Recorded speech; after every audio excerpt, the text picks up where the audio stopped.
सबको जय मसीह की। प्रभु का धन्यवाद हो, फिर से एक बार हम लोग के बीच में प्रभु ये समय दिया। अब इस दुनिया में हम देखेंगे तो हम जितने लोग जी रहे हैं, हमारी भला कोई चाहता है तो वो हमारे सृष्टिकर्ता हमारा मसीह वही हमारे भला चाहता है। हमारी पवित्रता में, हमारी अच्छी हेल्थ में, हमें शैतान की किसी भी चीज में हम उलझ ना जाएं। तो हमें दया, हम पर जो भरोसा, हम पर जो एकदम करुणा से हमें ध्यान रखने वाला हमारा प्रभु यीशु मसीह है। वो आया इसलिए था, पापियों को ढूंढने, उन्हें बचाने के लिए आया। आज हम पहले संदेश में देख रहे थे, 12 बजे के गर्मी में, धूप में वो कुएं के ऊपर प्रभु बैठा है उस पापी स्त्री आने के लिए, उसको बचाने के लिए। हमें भी उसने, हम जैसे हम सबको भी अपने अपने समय पे प्रभु ने वेट करके हमें चुना, हमें मिला, अपना सच्चाई हमें प्रकट की, पिता से हमें मेल मिलाप कराया। तो आज हम पर कोई दया चाहता है, हमारा कोई उन्नति चाहता है तो वो प्रभु यीशु मसीह है। हम देख सकते हैं, 4 आयत पढ़ेंगे फिर वचन में जाएंगे। आइज़ाया 53 verse 10 and 11। आइज़ाया 53 10 और 11।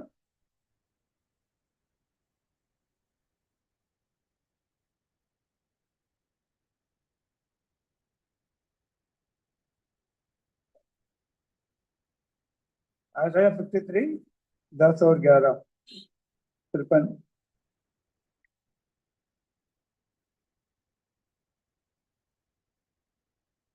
और भी यहोवा को नहीं पाया कि उसे पूछ ले, उसी ने उसको रोगी कर दिया। जब वो अपना प्राण दोष बलि करे तब वो अपना वंश देखने पाएगा, वो बहुत दिन जीवित रहेगा। उसके हाथ से यहोवा की इच्छा पूरी हो जाएगी। वो अपने प्राणों को कदम उठाकर उसे देखेगा और तृप्त होगा। अपने ज्ञान के द्वारा मेरा धर्मी दास बहुतरों को धर्मी ठहराएगा और उनके अधर्म के कामों का बोझ आप उठा लेगा। हाँ, ये पिता का अच्छा लगा अपने पुत्र यीशु मसीह को हमारे कुचले। उसने अपने प्राणों को जो दोष बलि करके जब चढ़ाया, उसके द्वारा अनेक लोग पवित्रता में आ सकें। उस अनेक लोग में हम लोग भी हैं, जो हम प्रभु यीशु मसीह के पवित्रता में तब आ पाए तो प्रभु ने अपने पुत्र यीशु मसीह को हमारे लिए त्याग दिया था। इस कारण हम आज उस प्रभु के संगत में बैठे हैं। जब प्रभु यीशु मसीह जगत में थे तो योहन उसके बारे में लिख रहा है, योना जॉन चैप्टर 10 10 और 11 पढ़ेंगे। योना 10 10 और 11।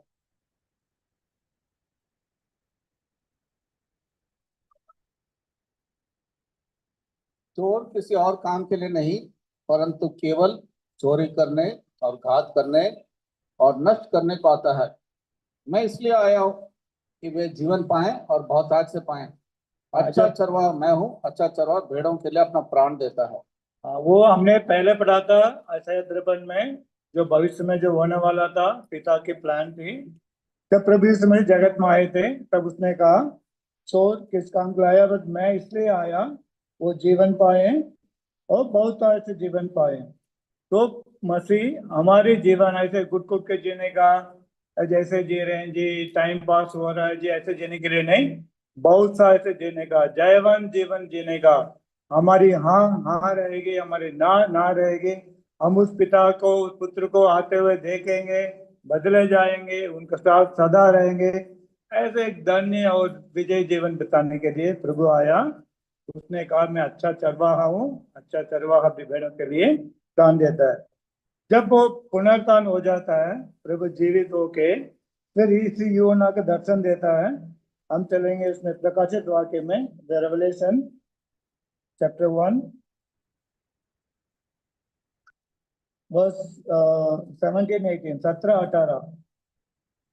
प्रकाशित वाक्य 1 17 18। जब मैंने उसे देखा तो उसके पैरों पर मुर्दा सा गिर पड़ा। उसने मुझ पर अपना दाहिना हाथ रखकर कहा, मत डर, मैं प्रथम और अंतिम और जीवता हूँ। मैं मर गया था और अब देख, मैं युगानुयुग जीवता हूँ मृत्यु और अधोलोक की कुंजियां मेरे ही पास हैं। मैं मर गया था और अब देख मैं युगानुग जीविता हूँ और मृत्यु और अधोलोक की कुंजियां मेरे ही पास है। मसीह कहता है मैं मर गया था, अब जीवित हूँ, सदा काल जीवित हूँ। किस लिए? हमारे लिए, हमें पवित्रता के साथ फिर वापस अपने पास ले जाने के लिए। तो हम पर आज भी और युगों ने कोई हमारे ऊपर कोई अपने हाथ रखा है, हमारी भला चाहता है, तो वो प्रभु यीशु मसीह है, पितृ पुत्र और उनके पवित्र आत्मा के द्वारा और पिता परमेश्वर। तो ये प्यार को जो हम जानेंगे, पहचानेंगे, तो इसी प्यार को हम जीवन पर प्रकट करते रहेंगे, तो हमारे जीवन में और भला ही भला होता रहेगा। हम जिस काम के लिए प्रभु ने हमें चुना उसके अनुसार जरूर जीवन बिता सकते हैं। अब प्रार्थना करेंगे। हमारी सर्वशक्ति सामर्थ दयालु पिताजी, हम आपके धन्यवाद करते हैं प्रभु, आपकी योजना के लिए प्रभु। आपने अपने लिए एक झुंड बनाया प्रभु, उस झुंड में हम सबको भी शामिल कराया। हम पापी थे प्रभु जी, जन्म से, विचारों से, कर्मों से। हमें आपने ढूंढ आया प्रभु, अंधकार से हमें जीवन में रोशनी में लेके आया प्रभु। आपने अपनी सच्चाई हमें बताई। आप तब से लेके हमें बोझ को लेके चल रहे प्रभु जी। हम काफी बार आपके दिल को टुकराते हैं, अपने मनमान में चले जाते हैं, फिर भी प्रभु जी आप अपनी दया जो अपने घायल हाथों से हमें फिर दोबारा वापस लेके आते हैं। पवित्र आत्मा हमारे लिए मंडराता है आपके सामने, फिर हमें आप माफ करते रहते हैं, आपके लहू से हमें धोए जाते हैं। आज प्रभु आपके संगति में हम आए प्रभु जी, आप हमें अपने प्यार को और बढ़ाइए प्रभु जी। हम आपकी और जिस काम के लिए आप हमें चुना उसके अनुसार सरेंडर करके आपके उस प्यार को चलकर आपके आगे होके मांग कर आपके लिए गवाह बन के जी सके प्रभु जी, जिसके द्वारा आपके नाम के महिमा मिले, हमारे जीवन में उन्नति मिले। मुझ पापी को भी आप हमें अपनी आज में छुपाइए प्रभु, मुझ द्वारा आप बात कीजिए प्रभु जी। हम सबके ये जो वचन आपके जीवित वचन हमारे हर एक हृदय में बात कर सके और काम कर सके। प्रार्थना प्रभु यीशु मसीह के पवित्र नाम से मांगते हैं, सुनिए और ग्रहण कीजिए प्रभु जी, आमीन।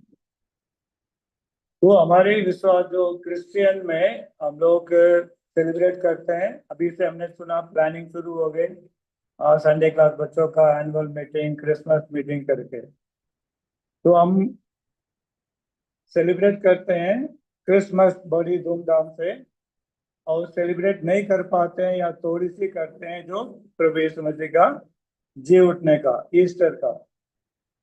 गुड फ्राइडे और ईस्टर को इतनी धूमधाम से नहीं, एक हफ्ते में या 2 हफ्ते में सीमित कर लेते हैं। पर वो क्रिसमस अभी नवंबर से शुरू हो जाएगा, घर घर पे गीत गाने के लिए आएंगे और सब कुछ होना शुरू हो जाएगा, केक के लिए ऑर्डर करने के लिए पहले चले जाएंगे। मगर बाइबल में क्रिसमस के बारे में सिर्फ दो उसमें लिखा है, सिर्फ 2 गॉस्पेल में लिखा है, मत्ती और लूक में लिखा है क्रिसमस के बारे में। ये सच है, ये एक अद्भुत काम है। मसीह जन्म हुआ तभी मसीहा की बात चल रही है, मगर उससे ज्यादा ज्यादा एक अद्भुत काम ये है, मसीह तीसरे दिन जी उठना और हमारे लिए आज सदा सर्वदा जीवित रहना है। तो ये चारों गॉस्पेल में लिखा है, लूका में लिखा है, मार्क में लिखा है, मत्ती में लिखा है, यूहन्ना में लिखा है, चारों गॉस्पेल में इसके बारे में लिखा है। अब प्रभु यीशु मसीह भी जब जीवित होने के बाद, जब उनके कुछ चेले जब यहाँ से एमाउस जाते हैं, लूका देखेंगे, लूका 24:36, लूक 24:36।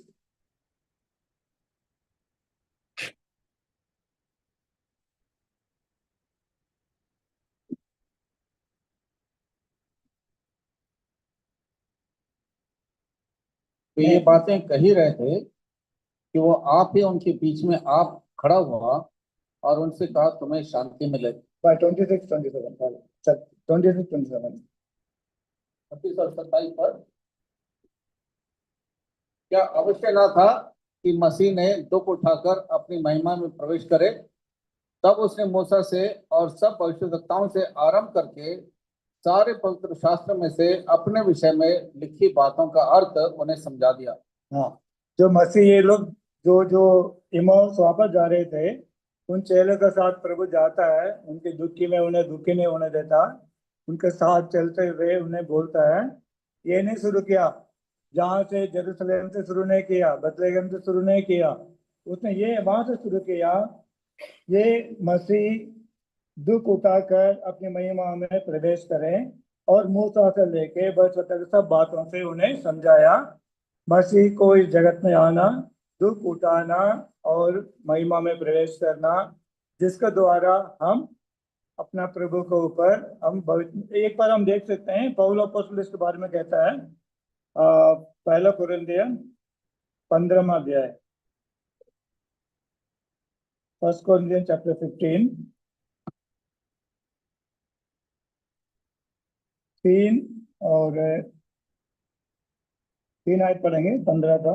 इसी कारण मैंने सबसे पहले तुम्हें वही बात पहुंचा दी जो मुझे पहुंची थी कि पवित्र शास्त्र के वचन के अनुसार 3-4 और यीशु मसीह हमारे पापों के लिए मर गया और गाड़ा गया और पवित्र शास्त्र के अनुसार तीसरे दिन जी उठा। हाँ 14-15 भी भाई।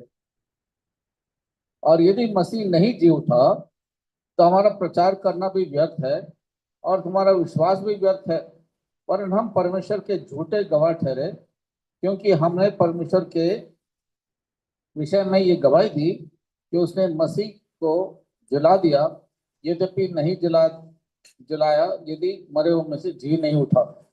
हाँ, तो हमारे विश्वास के क्रिश्चियनिटी के मसीहा के जीवन का असली जो नींव है, फाउंडेशन है, मसीह इस जगत में जी उठा, अभी सर्वदा वो जीवित है। अंधकार से हमें ज्योति में लाया उस प्रभु, हमें ज्योति में बरकरार रखने के लिए अपने पवित्र आत्मा के द्वारा हमें वापस वहां पर ले जाने के लिए वो अभी भी सदा सर्वदा जीवित है। प्रभु यीशु मसीह के वचन हमने देखा प्रकाशित वाक्य में, मैं मर गया था, मैं जीवित हूँ, मैं सदा काल, और मेरे पास वो कुंजी मेरा हाथ में है ना।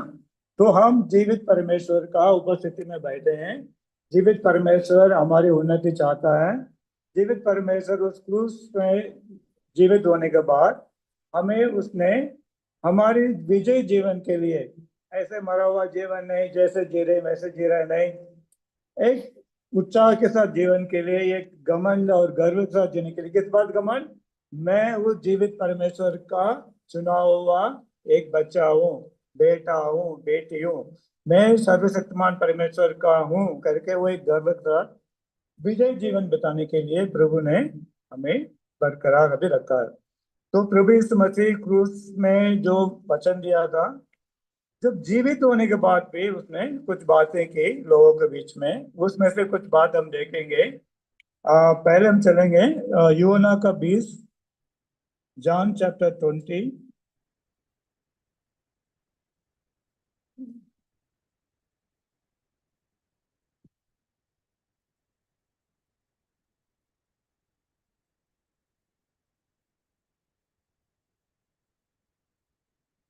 जॉन का 20 का 17, 17। यीशु ने उससे कहा, मुझे मत छू, क्योंकि मैं अब तक पिता के पास ऊपर नहीं गया, परंतु मेरे भाइयों के पास जाकर उनसे कह दे कि मैं अपने पिता और तुम्हारे पिता और अपने परमेश्वर तुम्हारे परमेश्वर के पास ऊपर जाता हूँ। हाँ, तो सबसे पहले जी उठने के बाद वो मरियम से प्रभु मिलते हैं और उन्हें कहते हैं, मैं अपने पिता के पास जा रहा हूँ, तुम्हारे पिता के पास जा रहा हूँ। अब कोई लिखेगा, मैं अभी यहाँ से मद्रास जा रहा हूँ, मैं बोलूंगा मैं मेरे मम्मी के पास जा रहा हूँ, मुझे ये एक्स्ट्रा बोलने की जरूरत नहीं, मैं तुम्हारा मम्मी के पास भी जा रहा हूँ करके बोलने की जरूरत नहीं है, मैं जा रहा हूँ, है ना। तो प्रभु कहता है, मैं अपने पिता के पास जा रहा हूँ, बात खत्म। नहीं, तुम्हारे पिता के पास जा रहा हूँ। तो उसने वो पिता पुत्र का एक रिश्ता कायम किया। और आप देखेंगे प्रभु अपना वो मत्ती चैप्टर में 5-6 आप देखोगे, जब वो पहाड़ी उपदेश में भी बार बार बार बार कहता है, तुम्हारा पिता, तुम्हारा पिता, तुम्हारा पिता। आप देख सकते हैं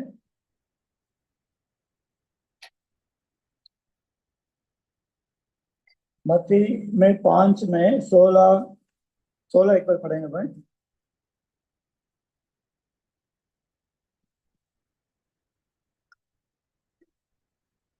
5:16 मैथ्यू। उसी प्रकार तुम्हारा उजाला मनुष्यों के सामने चमके, कि वे तुम्हारे भले कामों को देखकर तुम्हारे पिता की जो स्वर्ग में है बड़ाई करे। हाँ, तुम्हारे पिता के जितनी बार प्रभु यीशु मसीह जगत में आके पहला वो प्रचार कर रहे हैं, वो मत्ती में लिखा जा रहा है, उसने कम से कम 15 बार, मत्ती का 5 का 16, 45, 48, मत्ती 6 का 1, 4, 6, 8, 9, 14, 15, ऐसे आप गिनोगे 15 बार लिखा होगा तुम्हारा पिता, तुम्हारा पिता, तुम्हारा पिता। ये सच है। जब तक हम मसीह को ग्रहण नहीं किए, जब तक मसीह हमारे जीवन में नहीं आए, जब तक हमने पश्चाताप नहीं किया, हमारी बाप शैतान था, हम डेविल के पुत्र थे। हमारे विचार, हमारी कर्म, हमारे हर चीज उस डेविल का ही था। तो प्रभु यीशु मसीह ने आया, हमें उस अंधकार से, उसके पंजे से छुड़ा के हमें उस पिता के अपने पे लेके आया। तो उसने पहला काम ये किया, तुम उस सर्वशक्तिमान पिता के पुत्र हो, उसके तुम बेटा हो, उसकी बेटी हो, उसकी बच्चे हो। तो ये रिश्ता उसने हमारे जीवन में सबसे पहले कायम किया है, एस्टेब्लिश कराया, बार बार बोल के तुम्हारे पिता करके। तो हमें ये विजय जीवन जीने के लिए हमारी अपने मन में ये बिल्कुल बोल्ड में बार बार खोद कर लिखना है, मैं सर्वशक्तिमान प्रभु का मैं बेटा हूँ, मैं उसकी बेटा हूँ, मेरे गुण उनके अनुसार होना चाहिए, मेरे विचार उनके अनुसार होना चाहिए, मेरे को सारे सामत वो मुझे देता है करके। हमारे हर बात पर, अकेले रहने पे, किसी भी परेशानी पे, किसी भी संबंध के साथ कोई वाद विवाद में, हमें अपने मन में बार बार ये लिखना है, मैं वो सर्वशक्तिमान सामर्थ पिता का बेटा हूँ, बेटी हूँ करके। तब उसमें हमें फिर अपने आप सक्सेसफुल लाइफ का हमारे अंदर एक उत्साह हमें मिलेगी। और जिसने अगर ये रहस्य जान लिया, वो हमेशा विजय जीवन जीतेगा। और नहीं है तो कभी तो कोई आदमी बहुत बढ़िया चल रहा होगा, फिर फ्लॉप हो रहा होगा, कभी कुछ गिर रहा होगा। जिसने ये पकड़ लिया, हाँ मेरे पिता, मेरा अपना पिता है, मेरे ऊपर उनका पूरी अधिकार है, मुझे उनके जैसा जीना है, मैं उनके लिए ऐसे एक उनके साथ आप संबंध आप जितनी हिम्मत में रखोगे, आपका विजय पक्की है। हर बात पर विजय पक्की है, किसी भी काम पर विजय पक्की है। ये दुनियादारी का मैं पैसा का नहीं बोल रहा हूँ, परमेश्वर का मन में जो शांति, जो आशीष, जो एक हमारे अंदर एक तसल्ली, हाँ मैं और मेरा मसीह एक ही मन में हो, वो विचार हमारे अंदर आता है ना। तो सबसे पहले प्रभु ने जीवित होने के बाद उस मरियम से मिला, उससे कहा मैं अपने पिता के पास जा रहा हूँ, तुम्हारे पिता के पास जा रहा हूँ, ठीक है ना। दूसरी बात आप देखेंगे, मसीह जीवित होने के बाद अब जब वो उन चेलों से मिल रहे थे, तो लूका में लिखा था, उन्हें भी जाते हुए उन्हें कुछ बोला है तुम्हारा। और जब 11 चेले एक जगह में बैठे हुए थे, उनके बीच में भी प्रभु जाता है, तभी कुछ शब्द बोलते हैं। अब जब भी जितनी बार उन लोगों से प्रभु मिलते हैं, एक शब्द बोलते हैं, कुछ पता है? हाँ, तुम्हें शांति मिले, तुम्हें शांति मिले। वो शांति, समाधान वो मसीह ही दे सकता है, और कोई नहीं दे सकता। तो मसीह की शांति वो प्रभु देता है ना। जब भी उन्हें मिलता है, वो कहता है तुम्हारा शांति हो। जब वो 70 लोगों को प्रभु भेजता है, जब प्रभु मसीह जब जगत में थे, तब अपनी चेलों को भेजता है, तभी क्या बोलता है, तुम किसी के घर में जाओ, पहले बोलो तुम्हारी शांति हो। उस घर में शांति होगी तो उनके ऊपर टिकेगी, नहीं तो वो वापस आ जाएगी। हर घर में प्रभु जानता है, हर घर में दरवाजा है, हर घर में कुछ ना कुछ परेशानी होती है, पहले प्रभु बोलता है शांति हो, है ना। वो शांति का परमेश्वर हमारा है। वो ऐसा में लिखा है ना, शांति का प्रभु छोटा सा बालक, वो नहीं है। मसीह जीवित होने के बाद वो शांति का राजा, किंग ऑफ पीस, वो हमारे साथ में है ना। तो अब तभी वो अपने पौलो अपोस्तल लिखता है फिलिपियन 4:6 में, फिलिपियन 4:6 में लिखा है,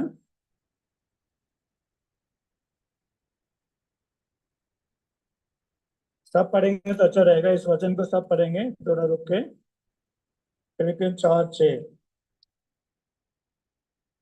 किसी भी बात की चिंता मत करो, परंतु हर एक बात में तुम्हारे निवेदन, प्रार्थना और विनती के द्वारा धन्यवाद के साथ परमेश्वर के सम्मुख तो ये पत्र पौलुस अपना प्रभु को सिर्फ प्रभु को ने इसने सीखा नहीं, उसने पाया है। और ये लिख रहा है,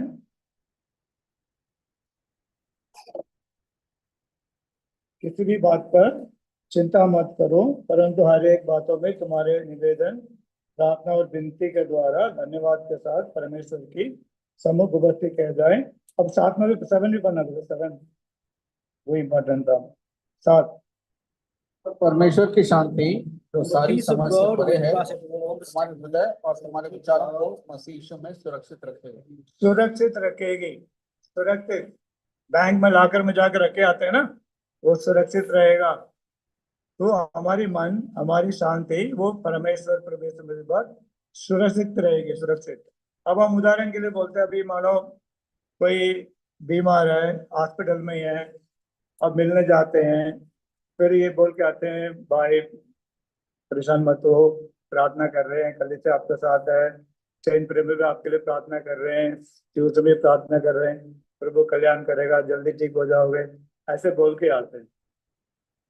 अब यहाँ पर क्या है, पौलुस जेल में है, वो जेल में रहने वाला हमें बता रहा है तुम किसी बात को चिंता मत करो। नॉर्मली जेल वाले में हम जेल वाले से मिलके क्या बोलते हैं, चिंता मत करो भाई, हम आपके लिए प्रार्थना कर रहे हैं, प्रभु आपके घर के चारों ओर बाड़ा बांधेगा, बच्चों को संभालेगा, ये वो है ना। मगर वो उल्टा हमें बोल रहा है, तुम किसी बात पर चिंता मत कर, तुम हर बात में प्रार्थना के साथ प्रभु को बताओ, प्रभु तुम्हारी बातें सुनेगा। तो उनके मन में वो जो शांति, वो एक दो हिम्मत, एकदम ऐसे ऊंचे विचार, वही है जो हम 17 में पढ़ रहे थे। वो तब परमेश्वर की शांति जो समझ से बिल्कुल परे हैं, तुम्हारे हृदय तुम्हारे विचारों में, जो हमारी समझ से बिल्कुल परे हैं, ऐसे शांति हमें मिलेगी। हम हर वक्त, हर समय, हर किसी को शांति की बातें कर सकते हैं, समाधान कर सकते हैं, शांति दे सकते हैं, क्योंकि शांति हमारे मन में प्रभु डाल देता है। ऐसा शांति डालता है, दुनिया में कभी उलझना नहीं, बारिश में उलझेगा नहीं, गर्मी में नहीं उलझेगा, दुख दर्द में नहीं उलझेगा, और शांति ऐसे बरकरार रहेगी, क्योंकि मेरा पिता इस सृष्टि का रचने वाला है, उनके द्वारा मैं चुना गया हूँ। वो शांति हमारे मन में रहेगी, हम हर बात उनको बोलेंगे और दृढ़ता में रहेंगे, है ना। अब ये नहीं है कल की चिंता मत करो, ऐसे नहीं। अगर हम आपसे पूछेंगे किसके पास कोई भी चिंता नहीं है, हाथ उठा, अगर कोई हाथ उठाए तो झूठ निकलेगा। क्यों, सबसे बड़ा चिंता हमारे पास रहती है, मेरे को ज्यादा चिंता रहती है, वो प्रोजेक्ट कैसे चलेगा, वो टेक्निकल आएगा नहीं आएगा, इंजीनियर आएगा, ऐसा बहुत कुछ चिंता रहती है। चिंता की बात नहीं, मगर कल के प्लानिंग तो हम करेंगे, मगर इतनी विश्वास से करेंगे, मेरा प्रभु मेरे साथ वो अटल है, जिसने मुझे चुना अंत तक ले चलेगा, वो अटल है।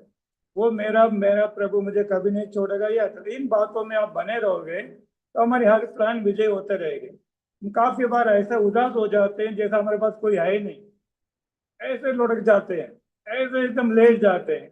ऐसे होने की जरूरत ही नहीं है, क्योंकि जिसने अपने बच्चे को, अपने बेटे को कुचलने के दिया उस क्रूस पर, उसके ये अच्छा लगा हमें उसने सेलेक्ट करने का। वो मसीह कहता है, मैं सदैव तेरे साथ हूँ, मैं जीवित हूँ। दुनिया में बहुत अवतार आए होंगे, अब जिससे भी मिलोगे ना, बहुत अवतार की बातें कर रहे होंगे। वो अवतार क्या था, इस जगत में आया होगा, जरूर कुछ ना कुछ काम किया होगा, वो मर गया।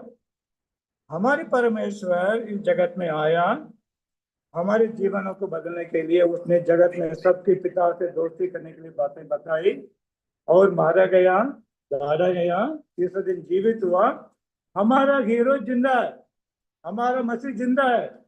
हम जीवित परमेश्वर की, जैसे हम सुबह पहला गीत क्या गा रहे थे, जयवंत मसीहा जयवंत सदा है, जयवंत सदा रहेगा, है ना। तो ऐसे परमेश्वर का हम संतान है, इसलिए हमें और विश्वास से, हिम्मत से, जो शांति मसीह ने दिया वो हमारे साथ बरकरार रखना है। वो हमें वो सोचते रहना, क्योंकि वो परमेश्वर का शांति हमारे साथ रहेगी नहीं, शांति का परमेश्वर हमारे साथ रहेगा, है ना। गॉड ऑफ पीस नहीं, पीस ऑफ गॉड नहीं, God of peace will be with us, है ना। और तीसरी बात प्रभु कहता है, जीवित होने के बाद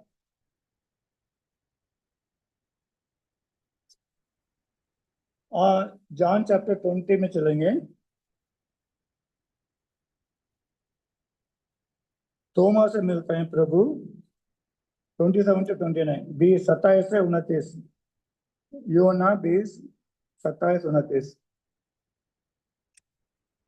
तब उसने थोमस से कहा, अपनी उंगली यहाँ लाकर मेरे हाथों को देख, और अपना हाथ लाकर मेरे पंजर में डाल, और अविश्वासी नहीं परंतु विश्वासी हो। ये सुन थोमा ने उत्तर दिया, हे मेरे प्रभु, हे मेरे परमेश्वर। यीशु ने उससे कहा, तूने मुझे देखा है, क्या इसलिए विश्वास किया है? धन्य है वे जिन्होंने बिना देखे विश्वास किया है। धन्य वे जिन्हें बिना देखे विश्वास किए हैं। हम सब वो धन्य के कैटेगरी में आते हैं। बिना देखे उस प्रभु को विश्वास करते हैं। वो विश्वास परमेश्वर ही हमारे मन में डालता है। एक आयत पढ़ेंगे भाई, इब्रानी 12 का 2, हिब्रू 12:2, इब्रानी 12 का 2।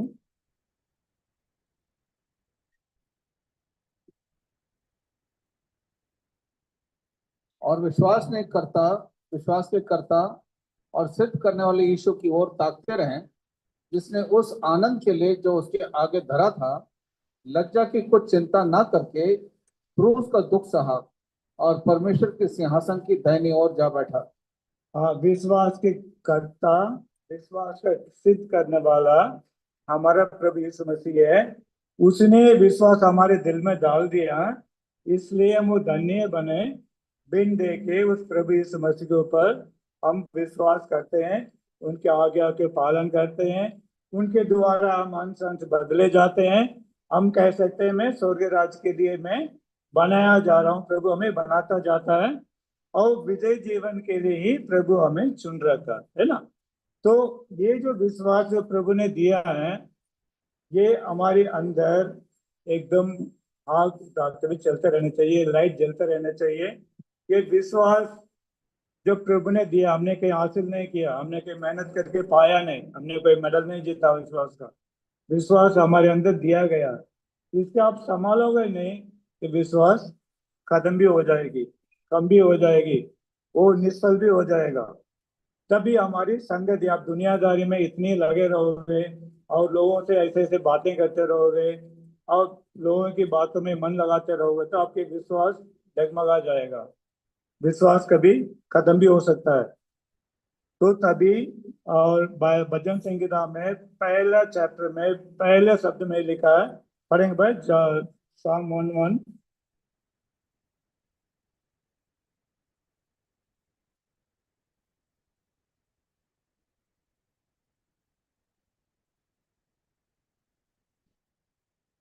क्या ही धन्य है वो पुरुष जो दुष्टों की युक्ति पर नहीं चलता, और न पापियों के मार्ग में खड़ा होता, और न ठट्ठा करने वालों की मंडली में बैठता है। हाँ, वो ही है। क्या ये धन्य वो मनुष्य, वो पापियों के रास्ते में खड़ा नहीं रहता, और एक बार दोबारा पढ़िए मैं, दुष्टों की युक्ति पर नहीं चलता, दोस्तों के वे नहीं चलता, न पापियों के मार्ग में खड़ा होता, न ठट्ठा करने वालों की मंडली में बैठता है। ये ठट्ठा करने वाले दुनिया में बहुत मिलेंगे। अब ये विश्वास, अभी आप बाइबल के चरित्र पढ़ोगे, कभी दाऊद भी डर जाता है, कहता है यार, दाऊद को आप देखोगे, दाऊद के जीवन में सामुएल जाके उसका आनयन करता है, you are going to be the king of Israel. उसके बाद हर बार प्रभु उन्हें बचाता है, फिर भी वो कहता है नहीं नहीं, कभी ना कभी तो मैं मारा जाऊंगा, मैं जाता हूँ करके फिलिस्तीन जगह चले जाता है। साउल को प्रभु राजा बनाता है, उसके विश्वास कदम होके वो कहीं जाके औरत से वो पूछने लग जाता है क्या होगा क्या नहीं होगा करके। ये विश्वास को हमें थामे रखना है, विश्वास को हमें बनाया रखना है। ये विश्वास को आप नजरअंदाज करोगे, इग्नोर करोगे, फिर वापस लाने में टाइम लग जाएगा। तो इस विश्वास को बरकरार बना रखना हमारा कर्तव्य है ना। विश्वास को हमें ऐसे ही, ये नहीं सोचना है मेरे तो ऐसा सब कुछ आता है मैं करता हूँ करके, है ना। आप देखेंगे, अब 2000 के बाद जन्म वाले तो बहुत होंगे लग रहा है। ये इस जगत में, हमारे हिंदुस्तान में 1919, 2099 बोलते ना, 1999 में एक ग्रेगाम स्टेन ऑस्ट्रेलिया के जो वो तो मिशनरी थे यहाँ पर उड़ीसा में, उनको ग्रामस्टैन को उनके दो बेटे को इस दुनिया वालों ने एक वैन में बंद करके आग लगा के जला दिया। पूरी रात उन बच्चे को बचने नहीं दिया, जला दिया, खत्म कर दिया। और तीन वो पेटी बना दिया, है ना, बक्सा, और गड्ढा खोद कर वहाँ रखा है। अब एक बार आप इमेजिन करके देखो, एक आदमी मर जाता तब भी जाते तो हम फुट फुट तो रोते हैं, हालत खराब होती है। तो भाई बुजुर्ग में वो मरते हैं तब भी क्या वैसे ही हो। तो तीन पेटी रखी है और सारे बिशप पास्टर वास्टर सब खड़े हैं वहां पर उस ग्रेव यार्ड में।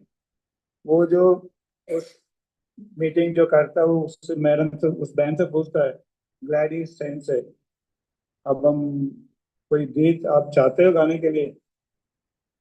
वो कहती है, because he lives I can face tomorrow, because he lives all fear is gone करके गाती है।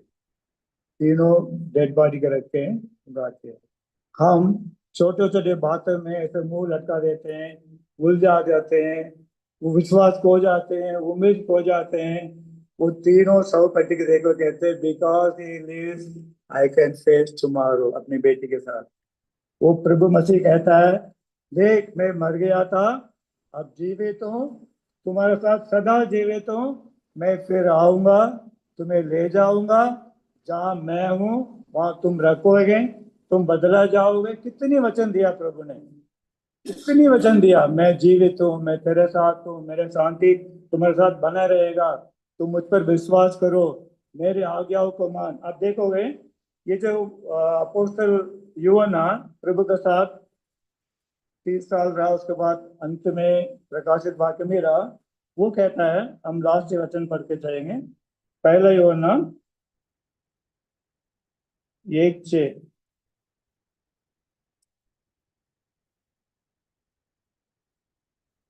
यदि हम कहें कि उसके साथ हमारी सहभागिता है और फिर अंधकार में चलें तो हम झूठे हैं और सत्य पर नहीं चलते। पहले में एक मिनट भाई,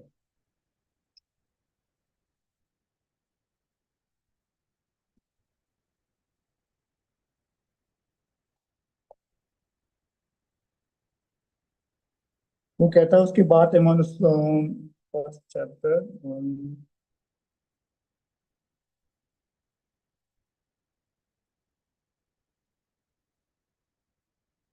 दो का 16-17। जॉन 1:2। पहले जॉन का दूसरा आयत का 16-17। पहला यूहन्ना दूसरा अध्याय 16 और 17 पद।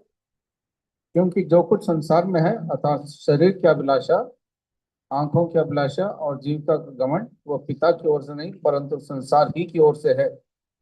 संसार और उसकी अभिलाषाएं दोनों मिटते जाते हैं, पर जो परमेश्वर की इच्छा पर चलता है वो सर्वदा बना रहेगा। हाँ, जो परमेश्वर की इच्छा पर चलता है वो सर्वदा बना रहेगा। तो परमेश्वर की इच्छा के पास चलेंगे तो हमें तीन बात को याद करें, जो प्रभु यीशु मसीह जीवित होने के बाद हमें अपने पिता से इस तरह मेल मिलाप कराया, हम उसके बच्चे बने, हम उसके बेटा उसकी बेटी बने। और दूसरा इसने कहा, शांति में तुम्हें दिया जाता हूँ और तुम्हें अनाथ नहीं छोड़ूंगा। तो पत्रस लिखता है, तुम हर बातों पर विनती के साथ प्रभु को बता करो, be not anxious for anything, your every prayer में be given to the Lord, है ना। अब तब जो शांति समय से परे है तुम्हारे मन और हृदय में राज करेगा, है ना। वो शांति का हमें पकड़ना है। और तीसरा जो प्रभु ने हमें दिया, विश्वास, निसंदेह उन्हें पकड़ना है, क्योंकि बिकॉज ये लिव्स, हमें कभी किसी बात पर हमें कभी छोड़ेगा नहीं। तो मेरा प्रभु जीवित है, जिंदा पिता है ना। तो इन बातों पे हम मना रहेंगे तो हमारी विजय जीवन पक्की है। इसमें से कहीं डगमगा जाएंगे, कहीं इधर उधर देखेंगे, तो जैसा पतरस नाव में जो पानी में चलते हुए डूब रहा था वैसे डूबते रह जाएंगे। अपनी आंखें उस प्रभु को रखें जिसने हमारे लिए दुख उठाया, हमें बचाया, हमें मार्गदर्शन कर रहा है। प्रतिदिन बहुत सी जो मेज के सामने भी अपने आप को हम गवाही देते हैं, समझाते हैं, उस प्रभु को ही पकड़े और इधर उधर की किसी बात को कोई मिलावट ना करके उस प्रभु को जिसने मुझे प्रेम प्रेम किया, मेरे लिए अपना जीवन दिया, मुझे ले जाने के लिए आने वाला है, वो मुझे अपना बेटा बनाया, अपना बेटी बनाया, अपनी नाम मुझे दी, तो उसी के ऊपर हम विश्वास करते रहेंगे तो हमारी जीवन पक्का है। इसी के द्वारा प्रभु के नाम की महिमा मिलती है, हमारे जीवन में आशीष बनी रहेगी। प्रभु के नाम की स्तुति।